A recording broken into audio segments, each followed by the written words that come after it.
السلام عليكم ورحمة الله وبركاته. إن الحمد لله نحمده ونستعينه ونستغفره ونؤمن به ونتوكل عليه ونعوذ بالله من شرور أنفسنا ومن سيئات أعمالنا. من يهده الله فلا مضل له ومن يضلل فلا هادي له. وأشهد أن لا إله إلا الله وحده لا شريك له وأشهد أن محمدا عبده ورسوله. أما بعد. أعوذ بالله من الشيطان الرجيم. بسم الله الرحمن الرحيم. يا أيها الناس اتقوا ربكم الذي خلقكم من نفس واحدة وخلق منها زوجها وبث منهما رجالا كثيرا ونساء واتقوا الله الذي تساءلون به والأرحام إن الله كان عليكم رقيبا. يا أيها الذين آمنوا اتقوا الله حق تقاته ولا تموتن إلا وأنتم مسلمون. يا أيها الذين آمنوا اتقوا الله وقولوا قولا سديدا يصلح لكم أعمالكم ويغفر لكم ذنوبكم ومن يطع الله ورسوله فقد فاز فوزا عظيما. فإن أصدق الحديث كتاب الله وخير الهدي هدي محمد صلى الله عليه وسلم وشر الأمور محدثاتها كل محدثة بدعة كل بدعة ضلالة وكل ضلالة في النار. اللهم صل على محمد وآل محمد كما صليت على إبراهيم وعلى آل إبراهيم إنك حميد مجيد. اللهم بارك على محمد وآل محمد كما باركت على إبراهيم وعلى آل إبراهيم إنك حميد مجيد. قال الله تعالى في القرآن العليم والفرقان المجيد: لم يعلم أن الله هو يقبل التوبة عن عباده ويأخذ الصدقة وأن الله هو التواب الرحيم. என்னை மிகுந்த எல்லாமல் அல்லாஹுவின் நல்லடியார்களான மார்க்க சகோதர சகோதரிகளே, அல்லாஹ் ரப்பல் ஆலமீன் சூரா தௌபாவில் நான் முன்பு ஓதிய வசனத்தின் பொருளாக அல்லாஹ் சொல்கிறான், நிச்சயமாக அல்லாஹ் தன் அடியார்களிடம் பாவ மன்னிப்பு கோர்தலை ஒப்புக்கொள்கிறான் என்பதையும் தர்மங்களை அங்கீகரிக்கான் என்பதையும் நிச்சயமாக பாவ மன்னிப்பை கோர்தலை அல்லாஹ் ஏற்றுக்கொள்வன் என்பதையும் மிக மிக மிக கிருபையுடன் என்பதையும் அவர்கள் அறியவில்லையா என்று அல்லாஹ் ரப்பல் ஆலமீன் தனது அருளை இந்த வசனத்தில் சுட்டி காண்பிக்கிறான். இந்த மாதமும் அல்லாஹ்வுடைய மகத்தான கருணைமிக்க மாதமாக இருக்கிறது. இதில் முக்கியமான நோக்கத்தில் ஒன்று, மாதம் முழுவதும் இறையச்சத்துக்கான பயிற்சி என்றாலும் அந்த இறையச்சத்தின் அடையாளங்களில் ஒன்று அல்லாஹ்விடத்தில் பாவ மன்னிப்பை தேடிக்கொள்வது, அல்லாஹ்விடத்தில் ஒப்புக்கொள்ளப்பட்ட பாவங்களை தேடிக்கொள்வது முக்கியமான கடமைகள் உண்டு. எப்படி தொழுகை நமக்கு கடமையாக இருக்கிறதோ, நோன்பு கடமையாக இருக்கிற அந்த நோன்பில் ஒரு அங்கம் பாவ மன்னிப்பை தேடிக்கொள்வது. அல்லாஹ்வுடைய தூதர் நபி ஸல்லல்லாஹு அலைஹி வஸல்லம் அவர்கள் மிம்பரில் ஏறி வழக்கமாக சொற்பொழிவாற்றுவார்கள். ஆனால் ஒரு முறை வழக்கத்துக்கு மாற்றமாக மிம்பரில் ஏறும்பொழுது ஆமீன் என்றார்கள். இரண்டாவது படி ஏறும்போதும் ஆமீன் என்றார்கள். மூன்றாவது படி ஏறும்போது ஆமீன் என்று சொல்லி வந்தார்கள். இந்த நிகழ்வை பார்த்த சஹாபாக்கள், அல்லாஹ்வின் தூதரே, வழமைக்கு மாற்றமாக நீங்கள் கேட்கிறீர்கள், ஆமீன் என்று சொல்லுகிறீர்கள், யாரோ உங்களிடம் சொல்லுகிறார்கள், நீங்கள் ஆமீன் என்கிறீர்கள் என்று சொன்னபோது அல்லாஹ்வுடைய தூதர் சொன்னார், ஆம், என்னிடத்தில் ஜிப்ரீல் அலைஹிஸ்ஸலாம் வந்தார்கள். நான் முதல் படி ஏறினேன். அப்பொழுது ஜிப்ரீல் அலைஹிஸ்ஸலாம் சொன்னார்கள், யார் எனது பெயரை சொன்னவுடன் ஸலவாத்தை சொல்லவில்லை அவர்களுக்கு நாசம் உண்டாகட்டும் என்றார்கள். நான் ஆமீன் என்று சொன்னேன். இரண்டாவது மிம்பர் ஏறும் பொழுது யார் அவர்களுக்கு வயதான தாதந்திலிருந்து அவர்களை நோவினை செய்கிறாரோ அவர்களுக்கு நாசம் உண்டாகட்டும் என்று சொன்னார்கள். நான் ஆமீன் என்று சொன்னேன். மூன்றாவதாக, யார் ரம்லான் மாதத்தை அடைந்த பிறகும் அல்லாஹ்விடத்தில் பாவ மன்னிப்பை பெற்றுக்கொள்ளவில்லையோ அவர்களுக்கு நாசம் உண்டாகட்டும் என்றார்கள். நான் ஆமீன் என்று சொன்னேன் என்றார்கள். ஆக இந்த மாதத்தின் நோக்கத்தில் ஒன்று பாவ மன்னிப்பை தேடிக்கொள்வது, இல்லை என்றால் நாசம் உண்டாகும் என்று நமக்கு எதிரான சாபமும் காத்திருக்கிறது. கிடைக்கிற சந்தர்ப்பங்களில் நாம் நன்மைகளை அதிகம் செய்கிறோமோ இல்லையோ நம்மை அறியாது நம்ம இதயங்களோ கண்களோ நாவுகளோ பாவத்தை சுற்றி வளைத்து கொண்டு வந்து நமது பாவப்பட்டியலில் சேர்த்து கொண்டே இருக்கின்றன. இவைகள் குறிப்பாக நாவு நமது கட்டுப்பாட்டில் இருப்பதில்லை. 10 நிமிடம் பேசினால் 2 நிமிடத்தை தாண்டி 8 நிமிடம் அடுத்தவரை பற்றி பேசுவதே நமது செயல்களாக அமைந்திருக்கும். அல்லாஹ்வுடைய தூதர் சொன்னார்கள், மார்க்கத்தில் ஒவ்வொரு காரியத்தின் அடிப்படை என்பது இஸ்லாம், அதன் தூண் என்பது தொழுகை, அதனுடைய முகடு சிகரம் என்பது ஜிகாத். ஆனால் இந்த மூன்றையும் இணைக்கக்கூடிய ஒன்று உங்கள் நாவு தான். உங்கள் நாவை பேணிக்கொள்ளுங்கள் நபி ஸல்லல்லாஹு அலைஹி வஸல்லம் சொன்னார்கள். ஆகவே நான் எந்த பாவமும் செய்யவில்லை, பரிசுத்தமாக வாழ்கிறேன் என்று யாரா தன்னைத்தானே ஏமாற்றி கொண்டால் நம்மை விட நஷ்டவாளிகள் யாரும் இருக்க முடியாது. ஆகவே தான் அல்லாஹுடைய தூதர், முன்பின் பாவங்கள் மன்னிக்கப்பட்ட இறை தூதர் அவர்களே அல்லாஹ்விடத்தில் ஒரு நாளைக்கு 100 வரைக்கும் மேலாக இஸ்திக்ஃபார் செய்வார்கள். அவர்கள் கேட்கலை துவாக்களை ஒன்றாக இருந்த ரப்பே, என் பாவங்களை மன்னிப்பாயாக. என் பாவங்களை சிறியதையும் பெரியதையும் பகிரங்கமானதையும் இரகசியமானதையும் நான் அறிந்து செய்ததையும் அறியாமல் செய்ததையும் மானக்கேடானதையும் வரம்பு மீறியதையும் முதலும் கடைசியுமானதையும் மன்னிப்பாய் அல்லாஹ் அல்லாஹ்விடத்தில் மன்றாடி கொண்டிருந்தார்கள். இறை தூதர் அவளுக்கு நமக்கு சிறந்த முன்மாதிரி இல்லையா? ஆகவே அசட்டுத்தனமாக நான் பரிசுத்தமாக வாழ்கிறேன் என்பதை போன்றும் எந்த முஸ்லீம் வாழ்ந்துவிடக்கூடாது. அல்லாஹ் ரப்பல் ஆலமீன் குர்ஆனில் ஒரே வார்த்தை சொல்லி முடிக்கிறான், உங்கள் எவனும் பரிசுத்தவான் கிடையாது என்று. உங்கள் யாரும் பரிசுத்தவான் இல்லை என்று அல்லாஹ்வே சொன்ன பிறகு நம் உள்ளத்தில் பாவ மன்னிப்பு தேடுவது என்பது இல்ஹாம் இயற்கையாக அமைந்து கொள்ள வேண்டும். அல்லாஹ் ரப்பல் ஆலமீன் கருணையாளனாக இருக்கிற காரணத்தினால்தான் நமது ஆயுள் நீட்டப்பட்டு கொண்டிருக்கிறது. பூமியில் நமக்கு வாழ்வாதாரம் ஒழுங்காக வந்து கொண்டிருக்கிறது. அல்லாஹ் நம்மை கேவலப்படுத்தாமல் வைத்திருக்கிறான். அல்லாஹ் 16 சூரா நஹல் 61 வலவ்லு அஹைதுல் நாஸ் பி துதுமிஹிம் மா தரக அலைஹா மின் தாபத்தின் வலாகின் யா யுஹிருஹும் இலா அஜலி முஸம்மா ஃபஇதா ஜா அஜலுஹும் லா யஸ்தக்ஹிரூன் ஸாஅத்துன் வலா யஸ்தக்திமூன். மனிதனின் தவறுக்காக அல்லாஹ் ரப்பல் ஆலமீன் உடனுக்குடன் குற்றம் பிடிப்பதாக இருந்தால் உயிரினங்களில் ஒன்றையும் அல்லாஹ் விட்டு வைக்க மாட்டான். ஆனால் ஒரு குறிப்பிட்ட தவணைக்காக அதை பிற்படுத்துகிறான். தவணை வந்துவிட்டாலோ ஒரு கணமும் முந்தவும் மாட்டார்கள், பிந்தவும் மாட்டார்கள். அல்லாஹுடைய கருணை இங்கே மிகைத்திருப்பதை பார்க்க முடிகிறது. உடனுக்குடன் பிடிப்பதென்றால், ஆனால் நாம் பிடித்த நமக்கு எதிராக ஒரு காரியத்தை செய்துவிட்டால் உடனே நம்ம அதை கண்டிக்க வேண்டும் என்று நினைக்கிறோம், சரி செய்ய வேண்டும் என்று நினைக்கிறோம். ஆனால் அல்லாஹ் ரப்பல் ஆலமீன் அதே போன்று உடனுக்குடன் அவன் பிடிக்க நினைத்தால் மனிதன் மட்டும் வாழ்வதில்லை, பூமியில் ஜீவராசியிலே வாழ முடியாது என்று சொல்லுகிறான். இந்த வார்த்தையில் பொருள் புரிகிறதா? ஏன் எல்லா ஜீவராசி மனிதன் செய்த தவறுக்காக ஏன் ஜீவராசி அழிக்க வேண்டும் என்றால் இங்கே சூழியலும் ஒரு காரணம். மனிதனுக்காக தான் அல்லாஹ் ரப்பல் எல்லா உயிரினங்களையும் படைத்தான் என்பதை இந்த வசனம் மறைவாக சொல்கிறது. அதையெல்லாம் அழித்தா மனுஷங்க வாழ முடியாது. மனிதன் மற்ற உயிரினங்கள் அழித்தால் அவன் வாழ முடியாது என்பதை மற்ற ஒரு உயிரினம் வாழ முடியாது என்ற வார்த்தையை அல்லாஹ் பயன்படுத்துகிறான். ஆகவே அல்லாஹ் ரப்பல் ஆலமீன் மகத்தான கருணையாளனாக இருக்கிறான். மகத்தான கருணையாளன். கண்ணியமிகுந்த அல்லாஹ்வுடையார்களே, ரமலான் மாதம் வேகமாக கடந்து போய்விட்டார். நான் வரும்போது கூட மேலே சகோதரர் அவங்களே பேசிக்கொள்கிறார்கள், நோன்பு எப்படி ஓடிதென்றே தெரியவில்லை என்று. நான் துவக்கத்தில் சொன்னதைத்தான், நோன்பு எப்படி வேணாலும் ஓடிவிடும், நம்ம வாழ்க்கையும் எப்படி வேணாலும் ஓடிவிடும். விடை என்னவென்று நமக்கு தெரிந்திருக்காது. நிச்சயமாக அல்லாஹ் ரப்பல் ஆலமீன் கரெக்டான விசில் ப்ளோயர் வருவார் நம்ம வாழ்க்கையில். விசில் ஊதப்பட்டோம், புரியலையா? மலக்குல் மௌத் அலைஹிஸ்ஸலாம் வந்து என்ன செய்வாங்க, stop, dead stop, full stop வச்சுட்டு போயிடும். பரீட்சைக்கான காகித பேப்பர் பிடுங்கப்பட்டுவிடும். இதற்கு பிறகு எழுதுறதுக்கு நிறையா இருக்கிறதே என்று மனிதன் சொல்லுவான். அதாவது நான் தர்மம் செய்வேன் என்பான், நல்லறங்கள் புரிய போகிறேன் என்பான், பாவ மன்னிப்பை தேடிக்கொள்வேன் என்பான், தொழுகை நிலைநாட்டு என்றெல்லாம் சொல்லுவான். இதெல்லாம் வெற்றி பிதற்றலை என்று அல்லாஹ் செய்வான். நமக்கான பரீட்சை எழுதுக்கான காகிதம், வீர் என்ற காகிதம் பிடுங்கப்பட்டுவிடும். பின்னர் நமக்கு வாய்ப்பு கொடுக்கப்படாது. அப்பொழுது மனிதன் அந்த நேரத்தில் கதறி எந்த பிரயோஜனமும் கிடையாது என்பதை திருக்குர்ஆன் நமக்கு பகிரங்கமாக சாட்சி சொல்கிறது.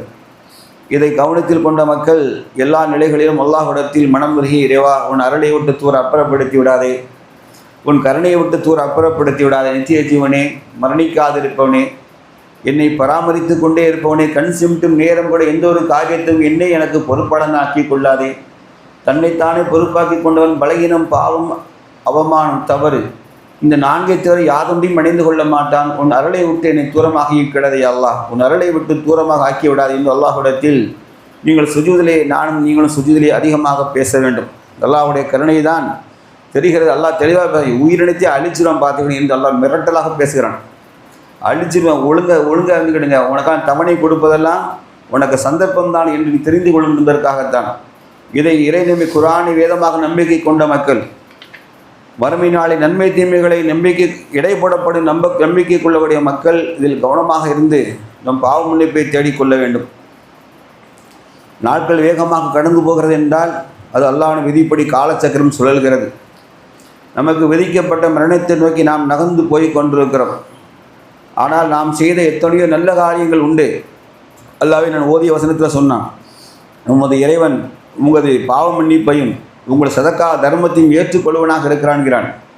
அல்லாஹ்வுடைய தூதர் சொல்லுகிறார்கள், ஆயினும் நீங்கள் அல்லாஹ்விடத்தில் தவக்கல் தொய்யுங்கள், அவனிடத்தில் நீங்கள் உறுதியாக இருங்கள். அவனிடத்தில் மன்றாடும், இறைவா, நான் எந்த ஒரு காரியத்தை செய்தாலும் அதை நீ பொருந்திக் கொள்வாயாக, ஏற்றுக்கொள்வாயாக என்று நிச்சயமாக அல்லாஹ்விடத்தில் வருந்தி கேட்பவராக இறை தூதர் இருந்தார்கள். அல்லாஹ் நம் தர்மத்தை ஏற்றுக்கொண்டிருக்கிறானா, நமது நற்காரியங்கள் அவனிடத்தில் ஒப்புக்கொள்ளப்பட்டிருக்கிறா என்ற கவலை இருக்கும் வரைக்கும் தான் நமது செயல்களை இஹ்லாஸ் இருக்கும், தூய்மை இருக்கும். இல்லை என்றால் செய்த அந்த நற்காரியத்தை அல்லாஹ்விடத்தில் பாவ மன்னிப்பு தேட வேண்டியது. உண்மையும் அதுதான். அதனால் இந்த சமூகத்தில் பாவங்கள் மிகைத்து கொண்டிருக்கிற காலம் இது. சுற்றி சூழ நம்மை பாவங்களே துரத்துகின்றன. ஆயினும் அதில் ஒருவராக அங்கமாக நாம் வாழ்கிறோம். நாம் நம்மை தூய்மைப்படுத்திக் கொள்வதற்கு கிடைக்கிற வாய்ப்புகளை அல்லாஹ்வுக்கு நன்றி செலுத்தியவாறு அதை பயன்படுத்திக் கொள்வதுதான் மிக சிறந்த அறிவாளியாக முஸ்லீமாக இருக்க முடியும். உள்ளத்தளவில் முதல்ல அதை உணரணும். முதல்ல உள்ளம் அதற்காக முதல்ல சாயணும். நம்ம இடத்துல கில்ட்டி ஃபீலிங் வரணும். ஆமாம், நாம் ஒரு குற்றம் செஞ்சிருக்கிறோம், அது என்ன குற்றம் என்று அல்லாஹ் அறிந்தவனாக இருக்கிறான், நம்மை அறியாத குற்றம் இருக்கிற என்ற கில்ட்டி ஃபீலிங் வரும்போது, அல்லாஹ்விடத்தில் தனிமையாக பேசும்போதும் நம்மை அறியாது கடந்த கால நிகழ்வுகள், கடந்த கால சில துயரமான அருவருப்பான காரியங்கள் நம் மனதில் அசை போடும், தானாக போடும். அப்புறம் அல்லாஹ்விடத்தில் கண்களை சிந்தணும். அல்லாஹ்விடத்தில் கண்ணீரை சிந்தி வைத்து கொள்ள வேண்டும். நிச்சயமாக அல்லாஹ் மகத்தான கருணையாளன். அல்லாஹ் மகத்தான கருணையாளன். மனிதனுக்கு அவன் மீது ரொம்ப இரக்கம் வைத்திருக்கிறான். தனிமையிலிருந்து அல்லாஹ்வை அஞ்சே கண்ணீர் உடையவர்களும் இறை பாதிலே சிந்திய இரத்தமும் நாளை மறுமை நாளில் நரக நெருப்பின் புகை தீண்டாத நபி ஸல்லல்லாஹு அலைஹி வஸல்லம் சொன்னார். அந்த கண்ணீருக்கு அவ்வளோ வேல்யூ இருக்குது. அந்த கண்ணீருக்கு அவ்வளோ வேல்யூ இருக்குது. அதனால் அல்லாஹ்விடத்தில் பாவ மன்னிப்பை தேடிக்கொள்வதற்கு நாம் கிடைக்கிற நேரத்தை பயன்படுத்தி கொள்ள வேண்டும். காலை மாலை என்று எந்த நேரத்தையும் மிஸ் பண்ணக்கூடாது. அல்லாஹும்ம அன்த ரப்பி லா இலாஹ இல்லா அன்த ஹலக்தனி வஅனா அப்துக வஅனா அலா அஹ்திக வ வஹதிக மஸ்ததக்து அஊது பிக மின் ஷர்ரி மா ஸனஅது அபூ லக நிஅமதிக அலைக அபூ லக பிதம்பி ஃபக்ஃபிர்லி இன்னஹு லா யக்ஃபிரு துனூப இல்லா அன்த. அல்லாஹ்வுடைய தூதர் சொன்னார், இந்த பாவ மன்னிப்பை, அதாவது இஸ்திக்ஃபார் அக்பர் என்று பேர். இஸ்பால் பாவ மன்னிப்பிலே மிகப்பெரிய பாவ மன்னிப்பு துவா. இதை காலையில் ஒருவன் ஓதி அவர் மறைத்தால் மாலை வரைக்கும் இரவு வரைக்கும் அவர் இரவுக்குள்ளாக மரணித்தால் அவர் எல்லா பாவங்களும் மன்னிக்கப்பட்டவராக சொர்க்கம் செல்வார். தயவுசெய்து எடுத்து மனப்பாடம் பண்ணிக்கிடுங்க. ஹிப்னுல் முஸ்லிமின், முஸ்லீம் அரண்னு ஒரு இது இருக்குது, துவா புக் இருக்குது. அதில் தெளிவாக இருக்குது, இஸ்திக்பாருல் அக்பர், பெரும் பாவ மன்னிப்பு என்று சொல்லி தேடுதல் உண்டு. அதே ஒரு இரவு படுக்கைக்கு செல்லும்போது அந்த இஸ்திக்பார் அக்பரை ஓதி படுத்தால் அல்லாஹ் ரப்பல் ஆலமீன் காலை அதுக்குள்ளாக காலைக்குள்ளே ஒரு உயிர் திறந்தால் அல்லாஹுடைய பாவங்களை மன்னித்தவனாக அவர் என்ன செய்வார், ரூஹே பறிக்கப்படும். ஆகவே இது போன்ற இறை தூதர் கற்றுத்தந்த நல்ல சிறந்த துவாக்கள் இருக்கின்றன. அதை மனனம் செய்து பின்னே நம்ம அன்றாட என்ன செய்யணும், காலை மாலை வேளைகளில் அதை ஓதி வருவதும் நிச்சயமாக பாவ மன்னிப்பு தேடிக்கொள்ளக்கூடிய மக்களுக்கு நற்பண்பாக அமைகிறது. சூரா தௌபால 92ஆம் வசனம். அல்லாஹ் ரப்பல் ஆலமீன் சில பேரை வாழுகிற சமகாலத்திலே மன்னிப்பதை சொல்லுவான். எதையெல்லாம் குற்றம் என்று விளங்குகிறார்கள் என்று பாருங்கள். தபூக் போருக்கு போவதற்காக அல்லாஹுடைய தூதர் அறிவிப்பு செய்துவிட்டார்கள். எப்போதும் வழமையாக எந்த திசையை நோக்கி படை போக என்பதை அல்லாஹுடைய தூதர் சொல்ல மாட்டாங்க. ஏன்னா எதிரிகளுக்கு உளவு செய்தி போய்விடுங்கிற காரணத்தினால் லாஸ்ட் மூமெண்ட் தான் சொல்லுவாங்க. படை கிளப்பி விடை கொடுக்கும் மைதானத்தில் நிற்பாங்க. அந்த இடத்துல இந்த இடத்துக்கு போகிறோம்னு சொல்லுவாங்க. அதுவரையும் சொல்ல மாட்டாங்க. ஆனால் இந்த தபூக் போருக்கு மட்டும் செல்லும்போது நீண்ட தூர பயணம் என்கிற காரணத்தால் முன்னேற்பாடுகளுக்காக சொல்லிவிட்டார்கள். ஏன்னா கடும் கோடை காலம். இந்த நேரத்தில் மக்களை கொண்டு செல்வது சிரமமாகவே எல்லாரும் தயாராகுங்கள், வாகனங்கள் பொருளாதாரத்தையும் தயார் செய்து கொள்ளுங்கள் என்று அல்லாஹ்வுடைய அறிவிப்பு செய்துவிட்டார்கள். சகாபாக்கள் வருந்து கட்டி கொண்டார்கள். அப்பொழுது உமர் ரலியல்லாஹு அவர்கள் பைத்துல் மாலுக்கு அல்லாஹ்வுடைய தூதர் கேட்குறாங்க, உங்கள்கிட்ட உள்ள செல்வத்தையெல்லாம் கொண்டு தாருங்க, போருக்கு பொதுவாக தானே செலவழிக்கணும் அதுக்காக. அப்போ உமர் ரலியல்லாஹு அவர்கள் என்ன செய்கிறாங்க, தனது சொத்தில் தன்னிடத்திலிருந்து பாதியை கொண்டு தன் அல்லாஹ்வின் தூதரே, இதோ என்னிடம் இருப்பது அனைத்திலும் பாதியை கொண்டு தந்திருக்கிறேன் சொன்னார். உமர் ரலியல்லாஹு நினைச்சிட்டாங்க, அப்பா இந்த இடம் நம்ம ஜெயிச்சிட்டோம், இந்த இடம் நம்ம கை நிறைய தர்மம் செஞ்சுருக்கோன்னு நினச்சாங்க. கொஞ்ச நேரத்தில் அபூபக்கர் சித்திக் ரலியல்லாஹு அந்த அல்லாஹ்வின் தூதரே, வீட்டில் அல்லாஹ்வையும் உங்கள் தூதராக உங்கள் நினைவை மட்டும் விட்டுட்டு பாக்கி எல்லாத்தையும் கொண்டு வச்சுட்டேன்னார். அப்போ சொன்னாங்க உமர் அவர்கள், அபூபக்கர் ஒருபோதும் என்று தோற்க மாட்டார் இடத்திலிருந்து. அந்த அளவுக்கு மக்கள் செஞ்சாங்க. போருக்காக எல்லாத்தையும் அள்ளி கொட்டிக்கிட்டே இருந்தாங்க. இந்த மாதிரி சூழ்நிலை வரும்பொழுது சில ஏழை சகாபாக்கள் இருந்தார்கள். அல்லாஹ்வுடைய தூதர் என்ன சொன்னாங்கன்னா, வாகனங்கள் வந்து இங்கே பைத்துல் மாலில் கிடையாது, ஒட்டகங்கள் இல்லை, ஆக நீங்கள் தான் வாகனத்தை ஏற்பாடு செய்து கொள்ள வேண்டும் பொது அறிவிப்பு செஞ்சிட்டாங்க. இப்போ சில சகாபாக்களுக்கு வந்து நேராகவே அல்லாஹ்வுடைய தூதரிடம் வந்து சொல்கிறாங்க, போருக்கு செல்ல வாகனம் கேட்டு உம்மிடம் வந்தார்கள் அவர்கள். அல்லாஹ் சொல்லலாம், வந்தபோது எதன் மீது உங்களை நான் ஏற்றி செல்வேன், அந்த வாகனத்தை நான் பெற்றிருக்கவில்லை என்று நபியை நீங்கள் சொன்னீர்கள். அவரிடத்தில் நீங்கள் சொன்னீங்க அவங்கள்ட்ட, என்கிட்ட வாகனம் இல்லைப்பா. வாகனம் இல்லைன்னு சொல்லிட்டு என்ன சொன்னாங்க அப்படின்னா, வாகனம் இல்லாத வர வேண்டாம்ட்டாங்க. அப்பா நான் தப்பிச்சேன்டா, நல்ல வேலை. வேலை கூட்டு கொண்டு சாவடிச்சுக்கோங்க, தண்ணி இருக்காது, ஒன்று இருக்காது, சாவடி. இது நம்மளுக்கு அழகாச்சும். நீங்கள் போராட்டாலும் நீங்கள் பார்த்த கிடையாத, நீங்கள் கேட்டு பாருங்க. என்னென்னு சொல்லுவாங்க, சாதாரண அனுமதி வாங்கி ரோட்டில் ஆர்ப்பாட்டம் பண்ணிட்டு என்னைய கத்தி தண்ணி குடிச்சு வந்துடலாம். அதுக்கு பேசுவான் பாரு பேச்சு, 2.5 மணி நேரம் செலவு பண்ணிருக்கு, வானத்துக்கு பூமி குடிக்கும் அப்படி பேசுவான். தண்ணி இல்லை, அது இல்லை, இது சுற்றிட்டு கிடையாது இருக்கும். அவனெல்லாம் நாங்கள் டீ குடிச்சிட்டு வந்துருப்பான். இதில் எது சொல்கிறது தெரியுதா? இந்த மக்கள் மனநிலையை பாருங்கள். வாகனம் ஏதும் இல்லை என்று சொன்னபோது அல்லாஹ் சொல்றான், துக்கத்தால் அவர்கள் தங்கள் கண்கள் கண்ணீர் வடித்தவாறு சென்று விட்டார்கள். தேம்பி அழுதுட்டாங்க. இறை தூதரே, எங்களை விட்டுட்டு போருக்கு எங்களை விட்டுட்டு போறீங்களா, எங்களால் வர முடியாமல் போய்விடுமே என்று அழுதார்கள். அடுத்த வசனம் அப்படியே லைவாக வசனம் இறங்குது. அல்லாஹ் சொன்னான், நபியே சொல்லுங்கள், அவர்கள் மீது யாதொரு குற்றமும் இல்லை. இப்படி அங்கீகாரம் வாங்கலைன்னா போருக்கு போகாமல் இருந்தால் யார் அவங்க? முனாஃபிக்கு வந்துடும். கவலை எப்படி இருந்தது பாருங்க இந்த மக்களுக்கு. அது எது ஆச்சு தெரியுமா? அந்த கவலை அவங்களுக்கு பாவ மன்னிப்பு தந்தது. உள்ளங்களால் கசிந்து கண்களால் கண்ணீர் விட்டார்கள். அந்த உள்ளங்கள் அழுதது, கண்கள் கண்ணீரை சிந்தியது. இது பாவ மன்னிப்புக்கான மிகப்பெரிய வார்த்தை. அந்த இடம் நெஞ்ச கலங்கிட்டு பாருங்க. சுப்ஹானல்லாஹ், அல்லாஹ் ரப்பல் ஆலமீன் அவர்கள் மீது குற்றம் ஏதுமில்லை என்று சொல்லிட்டான். அந்த வசனம் வந்து என்னன்னா, போருக்கு போன சகாபாக்கள் கூட இந்த மாதிரி சுப செய்தி இல்லை. போருக்கு போன சகாபாக்கள் கூட இந்த சுப செய்தி இல்லை. போருக்கு போகாமலே அவர்கள் இஹ்லாஸாக அழுதார்கள். பார்த்தீங்களா? போக முடியலை, ஏழைகளாக இருந்தும் அழுதார்களே. அல்லாஹ் ரப்பல் ஆலமீன் அவர்களை மன்னித்து குற்றம் ஒப்புக்கொண்டதாக சொன்னான். அல்லாஹ் சொல்லுகிறான், நம்பிக்கை கொண்டோரே, யா அய்யுஹல்லதீன ஆமனு இத்தகுல்லாஹ் வகூலு கௌலன் சதீதா யுஸ்லிஹ் லக்கும் அமாலக்கும் யக்ஃபிர் லக்கும் துனூபக்கும் வ மை யுத்திஇல்லாஹ ரசூலஹு ஃபகத் ஃபாஸ ஃபௌஸன் அதீமா. நம்பிக்கை கொண்டோரே, நீங்கள் அல்லாஹ்வை அஞ்சுங்கள். நீங்கள் அல்லாஹ்வை அஞ்சுங்கள், நேர்மையான சொல்லியே சொல்லுங்கள். நேர்மையான சொல்லியே சொல்லுங்கள். அல்லாஹ் சொல்கிறான், உங்கள் காரியங்களை அவன் உங்களுக்கு சீராக்கி வைப்பான். பொதுவாக சில இடங்களில் உடச்சி உண்மையை சொல்லும்போது அந்த நேரத்தில் நமக்கு எதிரான விளைவுகளே உடனடியாக ஏற்படும். நிறைய பெரும்பான்மை மக்கள் உண்மையை சொல்லணும்னு ஆசைப்படுவாங்க. உள்ள தொழில்பா, எதுக்குப்பா சவத்தை போட்டு என்ன ஆயிரப்போறேன்னு. ஆனால் என்ன நினைப்பான், கொஞ்சம் யோசிப்பான், இல்லை சொன்ன எல்லாம் டேமேஜ் ஆகிருமே அப்படின்னு நினைப்பான். சைத்தானே சொல்லுவானா, இது உண்மையை சொல்லிடாத பார்த்துக்கோ அப்படிமா சைத்தான். அப்போ அவ்வளோ நேரம் நேர்மையாக இருக்குன்னு நினச்சவன், சரி யாருக்கும் தெரியாத விட்டு இதை எப்படி நம்ம திருந்திக்கணும் அப்படின்னு போயிடலாம். சொல்ல புரியுதா? ஆனால் அல்லாஹ் என்ன சொல்கிறான் அப்படின்னா, நீங்கள் நேர்மையானவற்றையே சொல்லுங்கள். அப்படி செய்தால் அதுக்கு முந்தைய வசனம் என்ன? நீங்கள் அஞ்சுவதென்றால் இத்தகுல், அல்லாஹ்வே நீங்கள் பயப்படுங்கள். இப்படி நேர்மையாக இருந்தால் என்ன நடக்கும் தெரியுமா? உங்கள் காரியங்களில் அவன் உங்களுக்கு சீராக ஆக்கி வைப்பான்.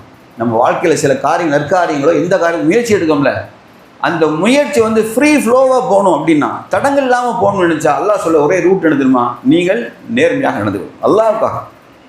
அல்லாஹ்வுக்காக நேர்மையாக நடந்து கொள்ளுங்கள். ரெண்டாவது அல்லாஹ் சொல்கிறான், உங்கள் பாவங்களையும் அல்லாஹ் மன்னிப்பான். உங்கள் பாவங்களையும் அல்லாஹ் மன்னிப்பான். யார் அல்லாஹ்வுக்கும் அவனது தூதருக்கும் கீழ்ப்படுகிறாரோ அவர்களுக்கு மகத்தான வெற்றி காத்திருக்கிறது. அல்லாஹ்வுக்கும் அவனது தூதருக்கும் யார் கீழ்ப்படுகிறாரோ மகத்தான வெற்றி காத்திருக்கிறது.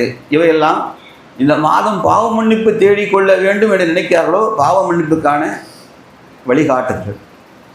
குர்ஆன் சொல்லுகிற வழிகா ஒன்று, மனதால் கசிந்துருகி கண்களால் கண்ணீர் விடுவது.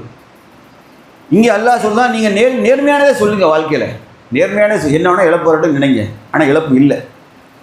அல்லாஹ் அந்த காரியங்களை சீராக்கி வைப்பான். அல்லாஹ் ரப்புல் ஆலமீன் செஞ்சுட்டான், பொறுப்பேற்று கொண்டான். அதே மாதிரி அத்தி ரசூல், அல்லாஹ்வுக்கும் தூதருக்கும் கீழ்ப்படியுங்கள். அடுத்து அல்லாஹ் சொல்கிறது,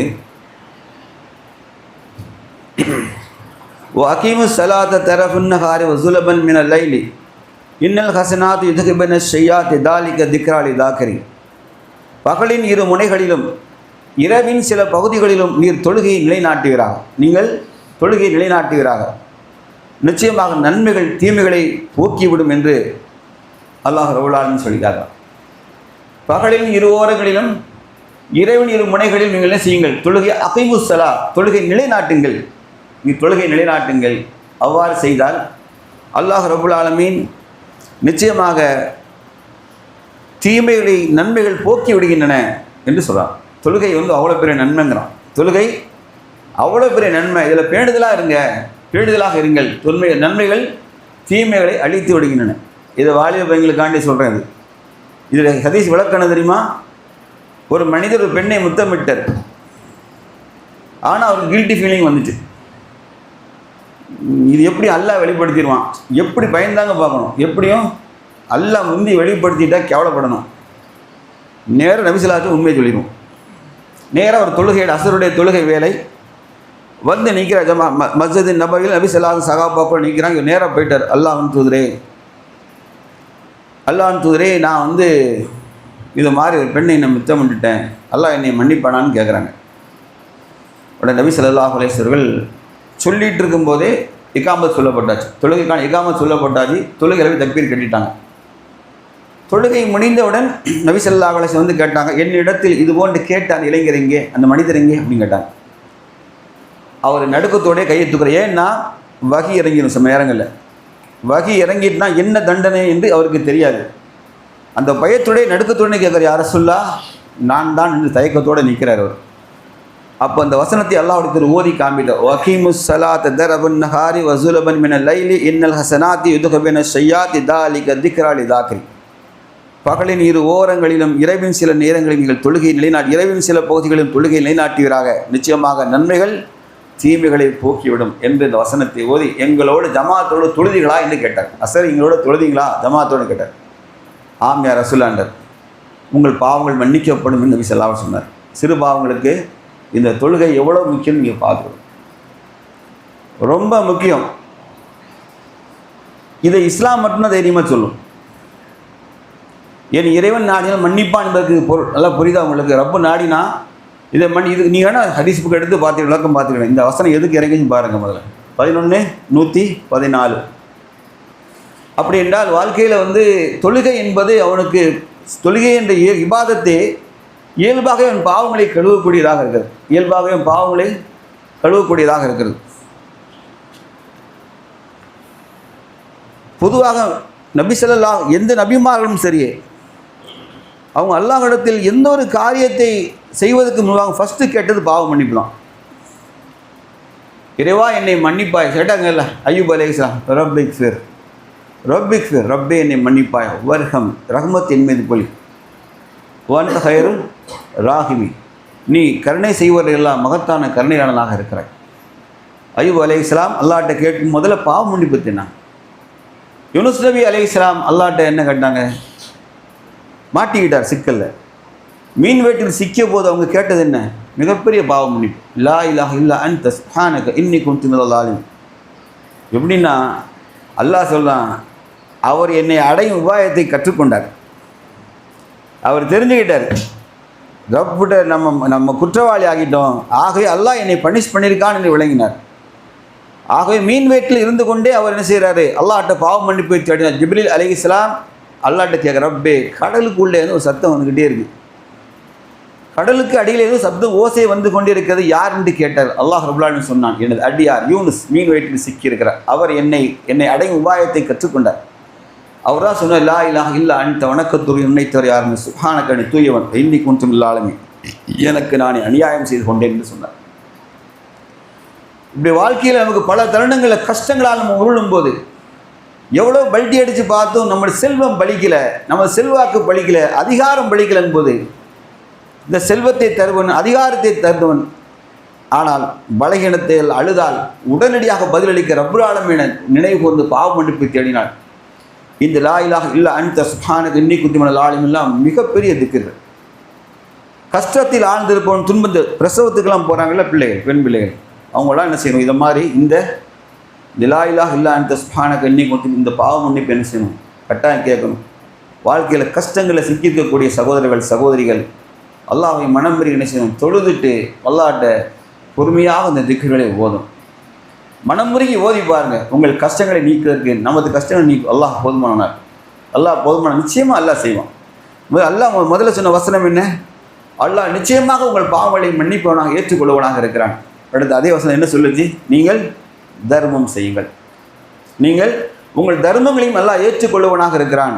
பாருங்கள் அதில் என்ன வசனம், அது உங்கள் நமது தீமைகளையே அது என்ன செய்யுது, என்னதான் மாட்டுதுன்னா அல்லாஹ் நன்மையாக மாட்டுதுன்னா. வார்த்தையை கவனிச்சுடுங்க, வெறும் நன்மை அல்ல, தீமைகளை போக்கி நன்மையாக மாற்றும். அதே மாதிரி 2வது அத்தியாயம் 271 வருஷம் 2ஆம் முறையில் பேசுகிறேன் சார்.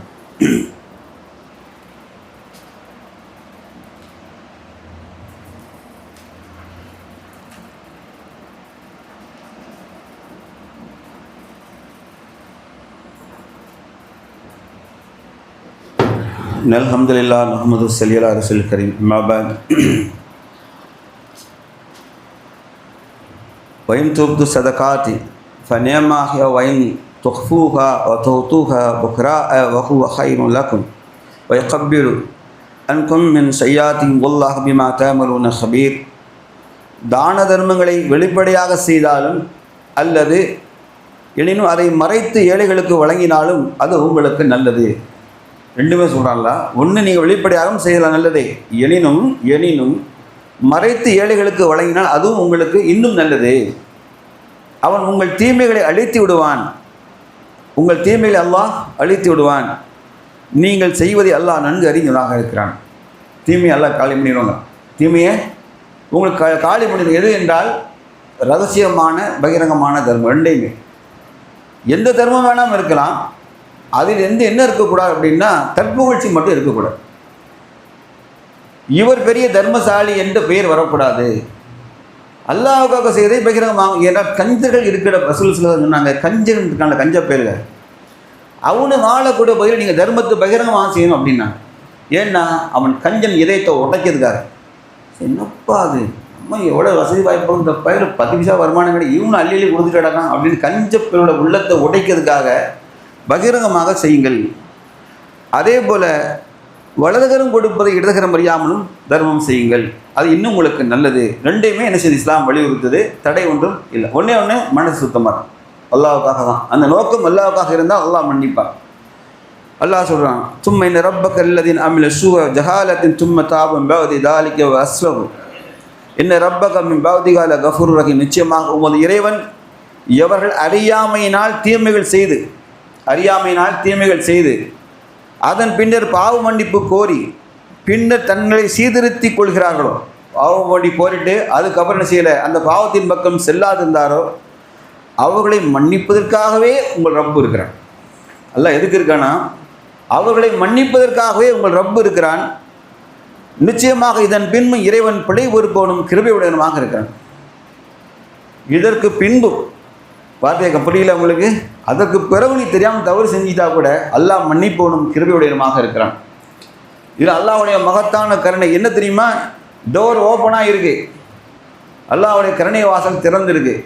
அறிவாளிகள் புத்திசாலிகள் பாவ மன்னிப்பை என்ன செஞ்சிடணும், தேடக்கூடிய காரியத்தில் விரைந்து நடந்து கொள்ள வேண்டும். அல்லாஹ் ரப்புல் ஆலமீன் சூரா ஃபுர்கான் 21 வசனத்தை சொல்கிறத பாருங்கள். பாவ மன்னிப்பை அங்கீகரிக்கப்பட்ட பாவ மன்னிப்பை பெற்றதுக்கான ஒரு சரியான வழி இஸ்லாம் சொல்லிக்காடு. இல்லா மன் தாப ஆமன் அமிலன் சாலிகன் உலாயிக யுபத்திலுல்லாஹ் ஷையாத்தியும் ஹஸ்னாத்தி வகானுல்லாஹ் கஃபூருர் ரஹீமா. இவர்கள் பாவ மன்னிப்பு கோரி ஈமான் கொண்டு நற்செயல்களை யார் செய்தாரோ அவரை தவிர அத்தகைய தீமைகளை அல்லாஹ் நன்மையாக மாற்றி விடுவான். மேலும் அல்லாஹ் மன்னிப்பன் கிருபையுடையவனாக இருக்கிறான். இங்கேயும் தீமை நன்மையாக மாற்றுவாங்க. எப்படின்னா அவர்கள் முதல்ல பாவ மன்னிப்பு தேடி, பாவம் செஞ்ச பிறகு பாவ மன்னிப்பு தேடி ஈமான் கொள்ளணும். ஈமான் கொண்டு பின்னர் அமலசாலிகள் நல்லறங்கள் செய்ய வேண்டும். ஓடி நன்மை செய்யணுங்கிறாங்களா, நிறைய நன்மை செய்யுங்க. இது ஒப்புக்கொள்ளப்பட்ட ஏற்றுக்கொள்ளப்பட்ட தௌபா பாவ மன்னிப்பு. தனியாக அழுதுட்டு போகிறதில்ல, அழுதுட்டு போகிற விஷயம் இல்லை. அவர் அல்லாஹ்விடத்தில் நல்லறங்களை தொடர்ந்து நிறைய நன்மைகளை சுமந்துட்டு வந்துடணும். அப்படி வந்தால் அல்லாஹ் அவர்களை தீமைகளை போக்கி நன்மையாக மாற்றி விடுவான். அதே போல குல் இன் குன்தும் துஹிப்புனல்லாஹ் ஃபத்தபியூ யுஹ்பிக்குமுல்லாஹ் யக்ஃபிர் லக்கும் துனூபக்கும் வல்லாஹு கஃபூர் ரஹீம். அல்லாஹ்வை நீங்கள் நேசிப்பதென்றால் என்னை பின்பற்றுங்கள், அவன் உங்களை நேசிப்பான், உங்கள் பாவங்களை மன்னிப்பான். அல்லாஹ் மன்னிப்பவன் கிருபையுடையவனாக இருக்கிறான். நபியை நேசிப்பவர்களுக்கு, அல்லாஹ்வை நேசிப்போம் என்றால் அவர் நபியை பின்பற்ற வேண்டும். நபியை பின்பற்றினால் அல்லாஹ் உங்களை நேசிப்பான், உங்கள் பாவங்களை மன்னிப்பான். அல்லாஹ்வை நேசிப்பதே நபியை பின்பற்றுவதன் மூலமாகத்தான். நான் அல்லாஹ் மட்டும் நேசிப்பேன், சுன்னத்தெல்லாம் பின்பற்ற மாட்டேன் அப்படின்னா பிரயோஜனம் இல்லை. அப்படி செய்தால் அல்லாஹ் உங்களை நேசிப்பான். நீ அல்லாஹ் நேசிக்க போனால் தூதரை நேசி பின்பற்று, அல்லாஹ் ஒன்றே நேசித்துருவான். உங்கள் பாவங்களை எல்லாம் மன்னிப்பான், நமது பாவங்களை எல்லாம் மன்னிப்பான். அல்லாஹ் மன்னிப்போனும் மகத்தான கிருபையுடையனமாக இருக்க. சுன்னத்தை எவ்வளோ வழின்னு பார்த்துருக்கோம். நபீன் சுன்னா என்பதை நம்ம என்ன செஞ்சுட்டோம், சுருக்கி வச்சுருக்கோம். விவாதத்துக்கு மட்டும் சுருக்கி. நபீன் சுன்னா வாழ்க்கை ஃபுல்லாக அதெல்லாம் பெரிய கடல் மாதிரி டாபிக். அது நபீன் சுன்னா என்பதை நமக்கு சொல்லி கொடுத்ததெல்லாம் சுன்னத்து தாடி வைப்பது, மீசையை கத்தரித்து கொள்வது, ஆடைகளை இந்த மாதிரி பண்ணிக்கிறது, அப்புறம் தொழுகைகளை இதை செய்ய அதை செய், இப்படியே சுன்னத்தை சுருக்கி அடைச்சி காம்பவுண்டுக்குள்ளே போட்டு கட்டி போட்டாங்க. நபீன் சுன்னத் என்பது அது பிறப்புலேருந்து மவுத்து வரைக்கும் போகும். ஒவ்வொரு நேரத்தை என்ன மாதிரி டெசிஷன் எடுத்தாங்க, அது எப்படி இம்ப்ளிமெண்ட் பண்ணாங்க, எல்லாமே நபீன் சுன்னான்னு என்ன சொல் செயல் அங்கீகாரம் தானே. சொல்லும் செயலும் அங்கீகாரம். செயலில் என்ன இருந்தது, அல்லாஹ்வுடைய செயலெல்லாம் பார்த்துனீங்களா பிரமிக்க வைக்கும். சாதாரணமாக இப்போ நீங்கள் இந்த பக்கத்தில் ஒரு ஜமாத்து நீங்கள் போய் சலாம் சொல்லி பாருங்க, எங்கள்கிட்ட சலாம் அலைக்கும் பாரு அப்படிமா சாவலே நீ அப்படின்னு கேட்பான். இன்னும் ஜாமலாக இருக்கீங்க அப்படி கையை காட்டுவோம். இப்போ பாரு செஞ்சு பாருங்கள், மண்டை கலண்டு. நபிஸெல்லாம் என்ன செய்வாங்க, சிறுவர்கள் குழந்தைகள் விளையாடி கொண்டு இருப்பார்கள். என்ன செய்வாங்க தெரியுமா, அல்லாஹ்வுடைய தூதர் அஸ்ஸலாமு அலைக்கும் என்று சொல்வார். நபிஸெல்லாம் முந்தி போய் குழந்தைகள்கிட்ட நம்ம சொல்லுவாங்க, ஏழை ஏழை ஏழை ஏழை முட்டா பிள்ளை ஏழு ரோட்லே நமக்கு அப்படி ப்ரெஷர் ஏறி சின்ன பிள்ளை விரட்டிகிட்டே இருக்கும். அவங்களும் சொல்லுவாங்கன்னா சின்ன படம் அஸ்ஸலாமு அலைக்கும். அவங்க எல்லாம் சின்ன பிள்ளைங்க அல்லாஹ் அஸ்ஸலாமு அலைக்கும் ஓடி வந்து கைகளை பிடித்து கொண்டு வீதிகளில் நடந்து வருவார்கள். அறிந்தோருக்கும் அறியாதவருக்கும் சலாம் சொல்லுங்கள். நபி சுன்னத்து இல்லையாது, சுன்னத்து தானே, அதெல்லாம் பின்பற்றுறோம். அடிப்படையே பின்பற்றுறோமா, நெஞ்சிலை கட்டி வரலையாட்டியாச்சு சலாம். ஆனால் நம்ம கிழமை எடுக்க மண்டை ஏறி இருக்கா இல்லையா, ஷைத்தான் என்ன செய்கிறான், சுன்னத்துக்கு இது மட்டும் இல்லை, அல்லாஹ்வுடைய தூதர் பழக்கணும் தெரியுமா. 2 பக்கிகளை என்று உடனே கேட்டேன் அந்த கேள்வியை. அது எப்படி அது ஹதீஸ் இருக்காங்க, நான் இருக்குன்னு காமி எடுத்து காமிச்சேன். ஒட்டகத்தில் இருப்பாங்க, உட்காந்துருக்கோம், ஒட்டகம் எவ்வளோ ஹைட்டு, ஏதாவது பொருள் கீழே விழுந்துட்டோம், பக்கத்தில் நீ நிற்கிறேன், நான் என்ன செய்வேன், கீழே விழுந்துட்டு என் பொருள் நீ கீழே தான் நின்றுருக்க, நான் என்ன செய்வேன் சொல்ல, எடுத்து கொடுவா தானே செய்வேன். நபிஸெல்லாம் அப்படி செய்ய மாட்டாங்க, கீழே இறங்கிடுவாங்க. எடுத்தாங்கன்னு சொல்ல முன்னாடி எடுக்க போயிடுவாங்க. அல்லாஹ்வுடைய தூதர் சத்தெல்லாம் இறங்குவாங்க, இறங்கி அவங்களே எடுத்து எரிஞ்சிடுவாங்க. வந்து சொன்னது தனது செருப்பை தானே தைப்பார். நம்ம வீட்டில் போனோடனே அன்றைய வரைக்கும் யார்கிட்ட கழட்டி கொடுக்கும், ஒன்றும் 10 பைசா நீ வழி இருந்திருக்காது, வருமானம் இருந்திருக்காது. கொண்டாட்டிக்கிற அடிப்பட்டு ஒன்று கழட்டி கொடுக்கணும். அவ்வளோ பாசத்தில் தூக்கி சட்டியை துவைச்சிட்டு இருக்கா. நபி ஸல்லல்லாஹு என்றைக்காவது ஒரு நாள் அப்படி துணிகளை தானே துவைச்சிருக்காங்க. மனைவிட்ட கொடுத்ததில்லை. இதெல்லாம் அவங்க நீங்கள் ஈஸியாக பார்க்குறோம்ல. ஒரு முறை மக்களெல்லாம் உறங்குறாங்க, மக்கள்லாம் உறங்கிட்டு இருக்காங்க.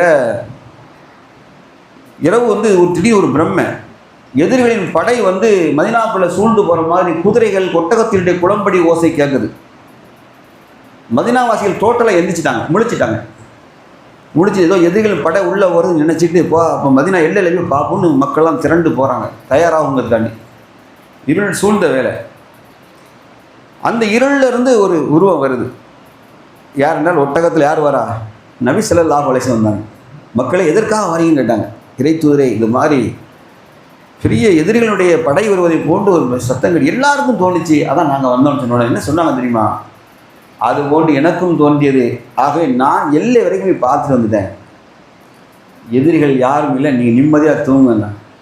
நீ ஏந்தி நான் நீலாம் சொல்லலை, நபின் சுன்னத்து புரியுதா, எல்லை காவலம் சொல்கிறாங்கல்ல, இறைத்துறை உம்மத்தின் காவலம் சான்று புரியுதா, நபின் சுன்னத்து புரியுதா, இல்லை அங்கே போலீஸ் வந்திருக்கானா எதுக்கு கூட அப்படி ஏறி கொஞ்சம் சுவிட்ச் ஆஃப் பண்ணி படுத்துக்கணும். நம்மளை கூடாமல் தான் தெரிப்பா, ஆளை விட்டா போகுது, எதுக்குட இருந்தான் ஏன்பா அப்படிமா. ஏன் ஒருத்தர் என்கிட்ட உதவி கேட்டு வரான், உதவி கேட்டு வர ஸ்டேஷனில் பிரச்சனைன்னு சொல்கிறாரு, அது வரக்கூடியதான், அதோடு நிறுத்திக்கணும்ல பாய், அதோடு நிறுத்தணும்ல. என்ன சொன்னான்னு தெரியுமா, இப்போ நமக்குலாம் சாகுற வரைக்கும் இந்த ஸ்டேஷன் பட்டம் போய் பழக்கம் கிடையாது பாய். அதில் மனுஷன் போனா போய் எங்கன்னா படான்னு சொல்லிட்டான்.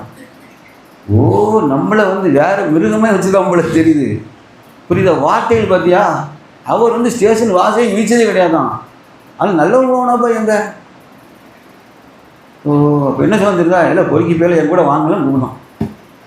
எப்படி விளையிறான்னு தெரியுதா, நீ எதுக்கு சொல்கிறேன்னு தெரியுதா? நவீன் சுன்னா என்ன எப்படி இருந்துச்சு, தான் முன்னாடி நிற்கிறாங்க போய். நவீன் சுன்னத்து எப்படியா இருக்க நீங்கள் பார்த்துக்கிடுங்க. அல்லாஹ்வுடைய தூதர் இன்றைக்கெலாம் ஒரு கவுன்சிலர் தனியாக தொப்பி போட்டு ஜனாசாமி ஃபோட்டோ வச்சு இதுதான் கவுன்சிலர் இப்போ காட்டுதானுவான். நான் பார்த்தேங்க.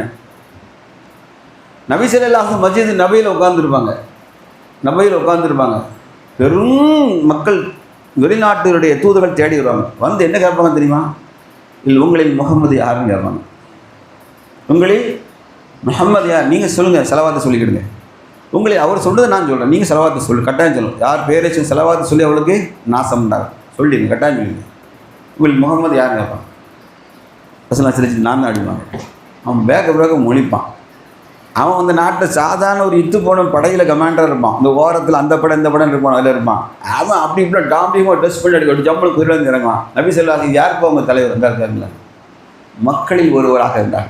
மக்களில் சாதாரண மனிதனாக அல்லாஹ்வுடைய தூதரை பார்க்கணும். வாழ்நாளில் ஒருவர் கூட பொரிச்ச இறைச்சி அல்லாஹ்வுடைய தூதர் சாப்பிட்டதே கிடையாது. தெளிவு சொல்லி விருந்து கட்டுறா அல்லாஹ்வுடைய தூதர் தரதுக்கு யாரும் தடையில்லை. ஒரு நாள் கூட பொரித்த இறைச்சி அல்லாஹ்வுடைய தூதர் சாப்பிட்டதே கிடையாது. சுப்ஹானல்லாஹ். புரிஞ்சுக்கிட்டீங்களா? நம்ம நபின்னு சொன்னான்னா நமக்கு சொல்லி தந்ததெல்லாம் நெஞ்சில் கட்டு விரலாட்டு காலை அப்படி விரிச்சுக்கோ அப்படி விரிச்சுக்கோ இப்படிலாம் சொல்லி என்ன பண்ணிட்டான், நபின்னு சொன்னாவே கேவலப்படுத்தி விட்டான். கேவலப்படுத்தி விட்டுருக்காங்க. முழுசாக சொல்லாமல் விட்டாங்க. முழுசாக சொன்னால் அந்த உம்மத்தை எங்கேயோ போகும். நல்ல டிசிப்ளினான சமுதாயமாக, நன்னடத்தை உள்ள சமுதாயமாக அந்த சமுதாயம் மாறும். அல்லாஹ் ரப்புல் ஆலமீன் ரமலான் மாதத்தில் நாம் கசிந்து உருகி அல்லாட்ட பாவம் மன்னிப்பு தேடிக்கணும். ஃபஸ்ட்டு சொல்லிட்டேன், உறவுகளை துண்டித்திருந்தால் இப்போவே சரி செஞ்சுக்கிடுங்க. அமல்கள் பூர்த்தியாக வேண்டுமில்ல, உறவுகளை துண்டித்திருந்தால் சரி செய்துவிடும். வயதான தாய் தந்தைகளை எவரால் நோவிலே செஞ்சிருந்தால் சரண்டராயிருங்க. தொழுகையை விட்டிருந்தால் இனி தொழுகையை கடைபிடிப்போம் என்று உறுதியாக இருந்து கொள்ளுங்கள். பிறருக்கு நாவால் கரத்தால் பிற மனிதனுக்கு தீங்கிழைத்திருந்தால் அந்த மனிதன் மன்னிக்காரே அல்லாஹ் மறுமை நாளை மன்னிக்கப் போவதை விட ஆக அந்த நபர்களை தேடி பாவ மன்னிப்பை தேடிக் கொள்ளுங்கள். நபி ஸல்லல்லாஹு அலைஹி இறுதி பத்தில் காற்றை விட வேகமாக தர்மம் செய்வார். ஆகவே அதிகம் அதிகம் அதிகம் அதிகம் அதிகம் அதிகம் சொல்லிட்டே இருப்பேன். எவ்வளோ நாள் முடிவரை சொல்வேன். அதிகம் தர்மம் செய்யுங்கள், தர்மம் செய்யுங்கள், தர்மம் செய்யுங்கள், தர்மம் செய்யுங்கள். வாய்ப்பை விட்டு விடாது. அல்லாஹ்வுடைய தூதர் தன் அருமை மாமியார் சஃபியாவை, அன்பு மகள் பாத்திமாவை, இந்த உலகத்தில் என்னிடம் இருப்பதை கேளுங்கள், நான் தந்திவிடுவேன், நாளை மறுமை நாளில் உங்களுக்காக நான் எந்த ஒன்றையும் செய்துவிட முடியாது. ஆகவே பேரித்தமிழத்து துண்டை தர்மமாக செய்தாவது நரக நெருப்பை ஒட்டுங்களை பாதுகாத்துக் கொள்ளுங்கள் என்று சொன்னார். ஆகவே அல்லாஹ் ரப்புல் நேசிக்கிறது, அல்லாஹ்வுடைய கோபத்தை அணைக்கிற தர்மம், அல்லாஹ்வுடைய கோபத்தை அணைக்கிற தர்மம், அல்லாஹ்வின் கோபத்தை அணைக்கிற தர்மத்தை நாம் முன்னின்று செய்வோம். அல்லாஹ்வுடைய அருளை பூர்த்தி செய்தவாறே இந்த ரமலான் மாதத்தை முழு நன்மை அல்லாஹ் ரப்புல் ஆலமீன் நமக்கு முடிப்பது அருள் புரியட்டும். அடுத்த ஆண்டு நமக்கு எங்கே ஸ்டக் ஆகும்னு தெரியாது, அடுத்த வினாடி தெரியாது. இப்போவே உள்ளத்தில் இதை என்ன செய்யணுங்கிற மனசில் பிளான் போட்டுக்கிடுங்க. நீ எந்த எண்ணத்தில் மரணித்தாயோ அதே எண்ணத்தில் நிச்சயமாக எழுப்பப்படுவாய். ஆகவே உள்ளங்கள் அல்லாஹ்வின் அருளை தேட வேண்டும் வெறி கொண்டு உள்ளத்தில் இருந்தால் அல்லாஹ் ஒன்று செயலாக்க வாய்ப்பை தருவான். இல்லை என்றால் செயலாக்க ஆசைப்பட்ட நிலையிலே நம் ரூஹை அல்லாஹ் பறித்து கொண்டாலும் அவன் எண்ணங்களுக்கு கூலி வழங்குவதற்கு போதுமானவனாக இருக்கிறான். வாஹிர் தவானா அல்ஹம்துலில்லாஹி ரப்பில் ஆலமீன். அஸ்ஸலாமு அலைக்கும் வரஹ்மத்துல்லாஹி வபரகாத்துஹு.